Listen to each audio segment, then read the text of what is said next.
Hi hello నమస్తే welcome back to my channel MMV Telugu channel. Hello my dear lovely family members and friends, మీరందరూ ఎలా ఉన్నారు? నేను చాలా బాగున్నాను. మీరు కూడా చాలా బాగున్నారని, బాగుండాలని మనస్ఫూర్తిగా దేవుణ్ణి కోరుకుంటున్నాను. ఈరోజు మనము నీ మనసు నాకు తెలుసు పార్ట్ 16లోకి వచ్చేసాము. కథలోకి వెళ్ళే ముందు నాదో చిన్న విజ్ఞప్తి. మీరు కనుక నా ఛానల్ని ఫస్ట్ టైం చూస్తున్నారో, చూస్తూ ఇంకా సబ్స్క్రైబ్ చేసుకోలేదా, అయితే ఇప్పుడే సబ్స్క్రైబ్ చేసుకోండి. సబ్స్క్రైబ్ బటన్ రెడ్ కలర్లో ఉంటుంది, దాన్ని క్లిక్ చేస్తే బెల్ ఐకాన్ వస్తుంది. దాన్ని క్లిక్ చేసి ఆల్ అనే ఆప్షన్ ఎంచుకుంటే ముందు ముందు నేను చెప్పే మరిన్ని ఇంట్రెస్ట్కరమైన సిరీస్ అప్డేట్స్ అన్నీ మీకు నోటిఫికేషన్ రూపంలోకి వచ్చేస్తాయి. ఇంకా కథలోకి వెళ్ళిపోదామా? మీనాక్షికి ప్రియుడిగా నటించడానికి చైతన్య అంగీకరిస్తాడు. ఆమెతో పాటు వాళ్ళ ఊరు బయలుదేరతాడు చైతన్య. ట్రైన్లో చైతన్యకి మీనాక్షి కొన్ని షరతులు విధిస్తుంది. తమ ఊళ్ళో తాతయ్యతో పాటు ఉండే పద్దు మామయ్య గురించి విపులంగా చెప్తుంది మీనాక్షి. లవర్స్ అంటే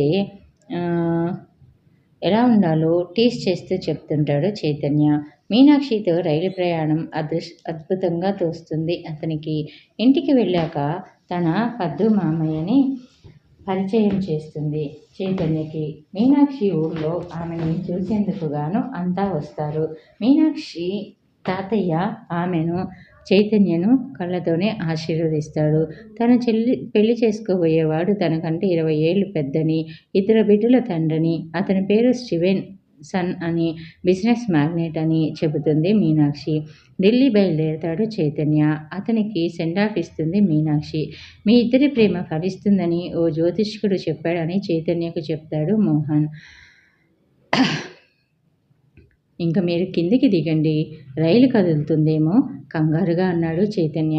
పర్వాలేదు బాబు, కదులుతున్న రైల్లో నుంచి దిగటం నాకు అలవాటే, నవ్వుతూ అన్నాడు అతడు. బయలుదేరే ముందు చైతన్య వంక ఇష్టంగా చూసి అన్నాడు. 2 నెలల క్రితం మీనాక్షి నీ ఫోటో పంపినప్పుడే నువ్వు నాకు నరసింహం బాబాయికి బాగా నచ్చావు. ఇప్పుడు పరిచయం అయ్యాక ఇంకా బాగా నచ్చావు. నాకు చాలా సంతోషంగా ఉంది బాబు అనేసి అన్నాడు. పద్మనాభరావు మాటలకు షాక్ తిన్నట్టుగా చూశాడు చైతన్య. 2 నెలల క్రితం నా ఫోటో మీనాక్షి మీకు పంపిందా? ఆశ్చర్యంగా అన్నాడు. అవును, 2 నెలల క్రితం మీనాక్షి నీ ఫోటో నాకు సెల్లో మెసేజ్ చేసింది కదా అంది నరసింహం.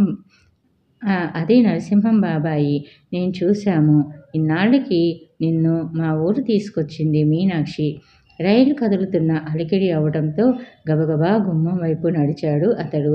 ఉంటాను బాబు, జాగ్రత్త అంటూ గుమ్మంలోంచి దిగి చెయ్యి ఊపాడు. యాంత్రికంగా అతడి వెంట నడుస్తూ గుమ్మం దాకా వచ్చాడు. కానీ చైతన్య ఆలోచనలు మాత్రం అతడన్న మాటల దగ్గరే ఆగిపోయాయి.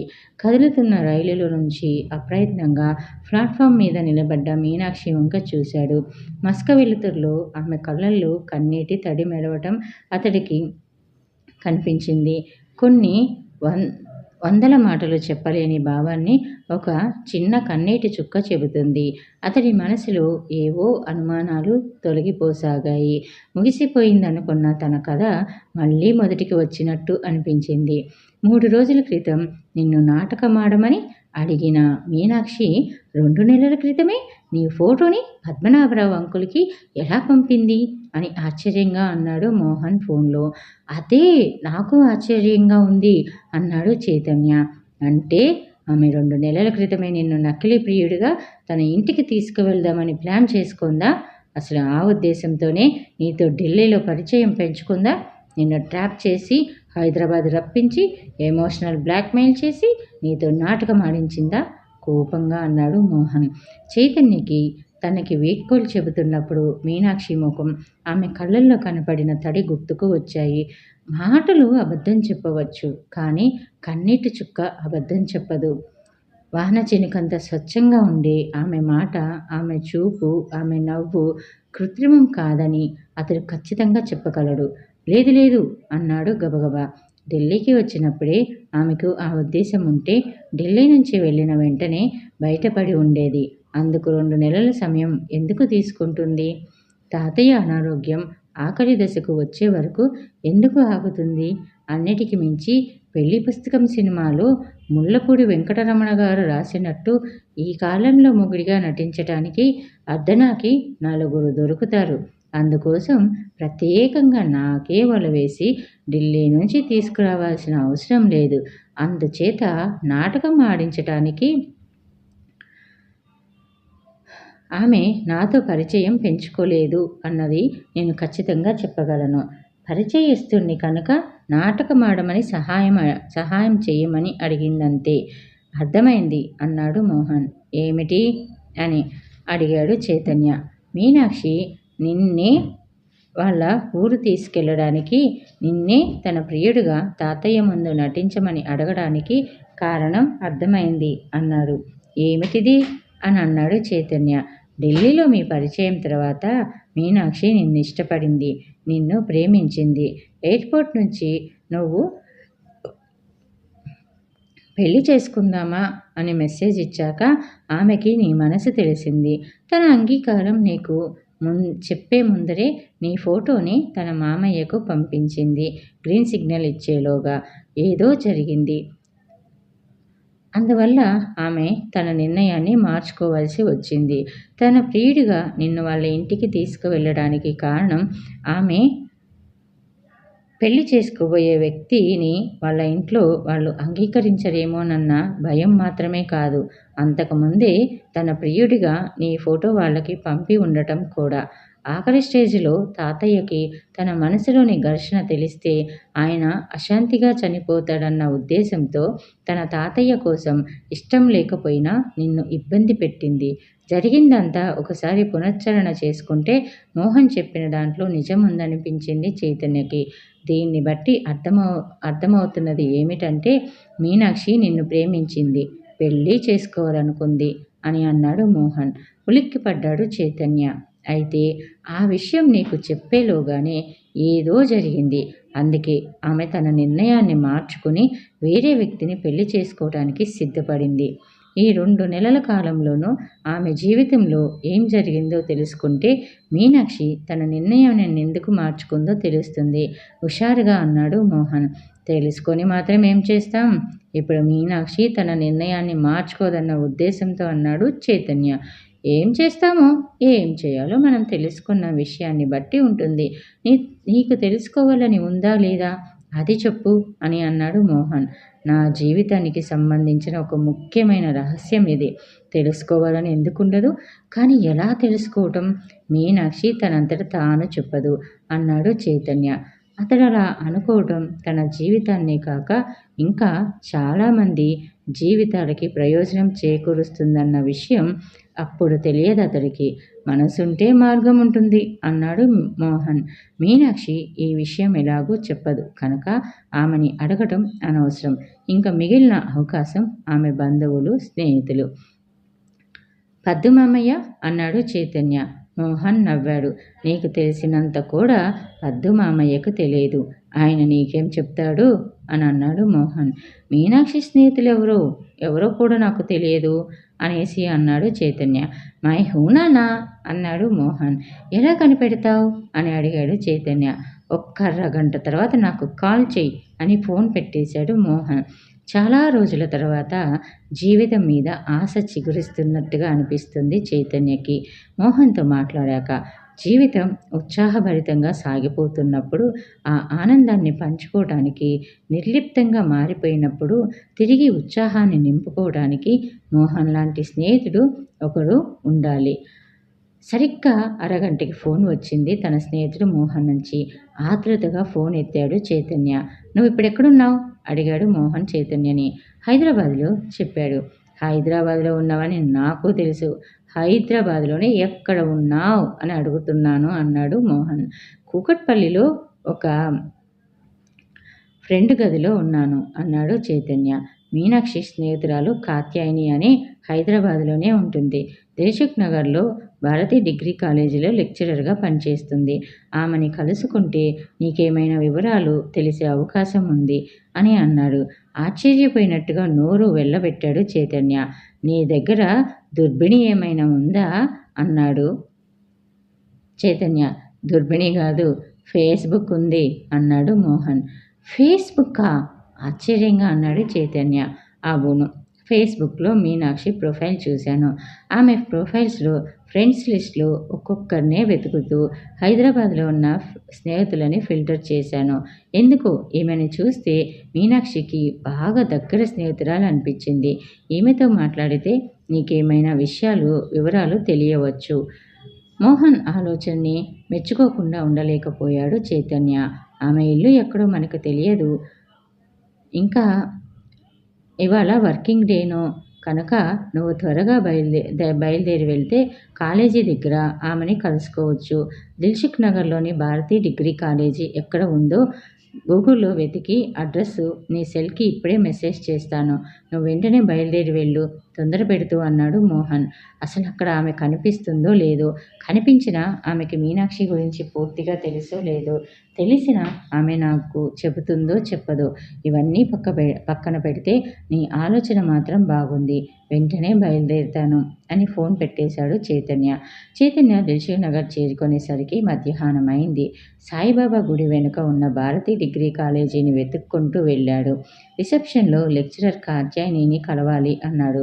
స్టాఫ్ రూమ్‌లో ఉంటారు. అటువైపు వెళ్ళండి అని చెప్పింది ఆమె.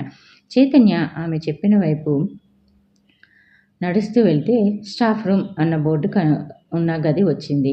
నలుగురైదుగురు ఆడవాళ్లు కూర్చొని ఏదో మాట్లాడుకుంటున్నారు. అక్కడ ఒకరిద్దరు పుస్తకాలు చదువుకుంటున్నారు. అది అమ్మాయిల కాలేజీ కావటం మూలానేమో అందరూ లేడీ లెక్చరర్లే ఉన్నారు. గుమ్మం ముందు నిలబడ్డ చైతన్య వంక ప్రశ్నార్థకంగా చూశారు మాట్లాడుకుంటున్న ఆడవాళ్లు. లెక్చరర్ కాత్యాయనిని కలవాలని వచ్చానండి అన్నాడు చైతన్య. ఏ కాత్యాయని? అడిగింది వాళ్ళలో ఒక అమ్మాయి. చైతన్య తెల్ల ముఖం వేసి చూశాడు ఆమె ప్రశ్నకి. మా కాలేజీలో కాత్యాయని అన్న పేరుతో ఇద్దరు లెక్చరర్లు పనిచేస్తారు. ఒకరు ఫిజిక్స్ లెక్చరరు, ఒకరు ఇంగ్లీష్ లెక్చరరు. మీరెవరిని కలవాలి అని అడిగారు. చైతన్యకి ఏం సమాధానం చెప్పాలో అర్థం కాలేదు. అసలు అలాంటి సమస్య వస్తుందని అతడు ఊహించలేదు. నాకు తెలియదు అంటే అసహ్యంగా ఉంటుంది. ఆమె ఏ సబ్జెక్టు లెక్చరరో తెలియకుండా ఆమెని కలవటానికి ఎలా వచ్చావు అని అడుగుతారు. అసలు ఆమెని ఎందుకు కలవాలనుకుంటున్నావు అడిగినా తన దగ్గర సమాధానం లేదు. ఇద్దరు కాత్యాయనిలని ఒకసారి పిలవండి. వాళ్ళల్లో మీనాక్షి స్నేహితురాలెవరో ఆమెతో నేను మాట్లాడాలి అందామనుకున్నాడు. కానీ వాళ్ళేమనుకుంటారో అని ఆగాడు. మీరు కలవాల్సినది ఏ కాత్యాయనిని అంటే మాట్లాడరేమిటండి అని రెట్టిస్తూ అంది ఇందాకటి అమ్మాయి. వీళ్ళ మాటలకి చదువుకుంటున్న ఆడవాళ్లు కూడా పుస్తకంలో నుంచి తలెత్తి చైతన్య వంక ఆసక్తిగా చూడసాగారు. చైతన్యకి వెంటనే అక్కడి నుంచి అనిపించింది. అంతలో గుమ్మం దగ్గర అలికిడైంది. చీర కట్టుకున్న ఓ 26 ఏళ్ల అమ్మాయి వచ్చి ఎవరు? అంది చైతన్యని పరిశీలనగా చూస్తూ. కాత్యాయని గారిని కలవాలంటూ వచ్చారు. ఏ కాత్యాయని అడిగితే చెప్పటం లేదు అని చెప్పింది చైతన్యతో మాట్లాడుతున్న అమ్మాయి. ఫిజిక్స్ లెక్చరర్ కాత్యాయని ఇవాళ సెలవులో ఉన్నారు. నేను ఇంగ్లీష్ లెక్చరర్ కాత్యాయనిని. మీరెవరు? అందామె కళ్ళజోడు సవరించుకుంటూ. ఆమెను చూడగానే చైతన్యకి రిలీఫ్గా అనిపించింది. నా పేరు చైతన్య. మీనాక్షి స్నేహితుణ్ణి. ఢిల్లీ నుంచి వచ్చాను అన్నాడు చైతన్య గాలిలో బాణం వేస్తున్నట్టుగా. ఆమె కనుక మీనాక్షి స్నేహితురాలైతే మీనాక్షి పేరు విని తనని గుర్తుపడుతుంది. కాకపోతే మీనాక్షి ఎవరు అని అడుగుతుంది. ఇక రెండో కాత్యాయని ఎలాగూ ఇక్కడ లేదు కనుక తను వెనక్కి వెళ్ళిపోవాల్సిందే. అతడి మాటలు వింటూనే తన కళ్ళని తానే నమ్మలేనట్టుగా సంభ్రమంగా చూసింది ఆమె చైతన్య వైపు. రండి క్యాంటీన్కి వెళ్ళి మాట్లాడుకుందాం అంటూ అతన్ని అక్కడి నుంచి తీసుకువెళ్ళింది ఆమె. క్యాంటీన్లో మూలగా ఉన్న ఒక టేబుల్ దగ్గర ఎదురెదురుగా కూర్చున్నారు ఇద్దరు. అసలు నా అడ్రస్ మీకెలా తెలిసింది? ఆశ్చర్యాన్ని వ్యక్తపరుస్తూ అంది ఆమె. ముందు మీరు మీనాక్షి స్నేహితురాలు కాత్యాయనినేనా? ఆ విషయం చెప్పండి. అసలు నేను కలుసుకోవాలనుకుంటున్నది మిమ్మల్నా కాదా అన్నది కన్ఫర్మ్ కావాలి అన్నాడు చైతన్య. అవునండి. మిమ్మల్ని ఢిల్లీలో కలిసిన మీనాక్షి నా స్నేహితురాలే. చెప్పండి ఎందుకు నన్ను కలవాలని వచ్చారు? అందామె ఉత్సుకతగా. ఆమె మాటలకి చైతన్యకి రిలీఫ్గా అనిపించింది. కళ్ళల్లో నీళ్లు వచ్చేశాయి. మీనాక్షి నా గురించి చెప్పిందన్నమాట అన్నాడు ఆనందంగా. అవును అందామె టేబుల్ మీద ఉన్న మంచినీళ్ళ గ్లాసుని చేత్తో పట్టుకొని అటూ ఇటూ కదిలిస్తూ. కాత్యాయని గారు, మీనాక్షి నా గురించి మీకేం చెప్పిందో నాకు తెలియదు. కానీ నేను సూటిగా చెబుతున్నాను. నేను మీనాక్షిని ప్రేమించాను. మీనాక్షి కూడా నన్ను ప్రేమించిందని నా నమ్మకం. కానీ ఆమె ఎవరో పేరు గుర్తురానట్టుగా ఆగాడు. స్టీఫెన్సన్ అంది కాత్యాయని. ఎవరో స్టీఫెన్సన్ను అనే వ్యక్తిని పెళ్లి చేసుకుంటున్నానని చెప్పింది. ప్రేమ, పెళ్లి అన్నవి వ్యక్తిగత విషయాలు. నేను ఆమెను ప్రేమించానని, ఆమె నన్ను ప్రేమించాలన్న రూలు లేదు. అయితే 2 నెలల క్రితం, అంటే ఢిల్లీ నుంచి వచ్చిన వెంటనే ఆమె నా ఫోటోని వాళ్ళ మామయ్యకు పంపించి నన్ను ప్రేమిస్తున్నట్టుగా చెప్పింది. మరి ఇప్పుడు ఆమె ఈ స్టీఫెన్సన్ని ఎందుకు పెళ్లి చేసుకోవాలనుకుంటుందో నాకు అర్థం కావటం లేదు అని అన్నాడు. ఆమె స్నేహితురాలిగా మీ దగ్గర నుంచి ఏమైనా సమాచారం దొరుకుతుందని వచ్చాను. ఇలా అడగటం తప్పే. అయినా నాకెందుకో మీనాక్షి ఈ వివాహానికి మనస్ఫూర్తిగా ఇష్టపడి సిద్ధపడడం లేదు అనిపిస్తుంది. అందుకే అడుగుతున్నా అంటూ తన మనసులోని ప్రశ్నని సూటిగా ఆమె ముందు ఉంచాడు చైతన్య. మీనాక్షి మనస్ఫూర్తిగా ఇష్టపడి పెళ్లి చేసుకుంటుంది.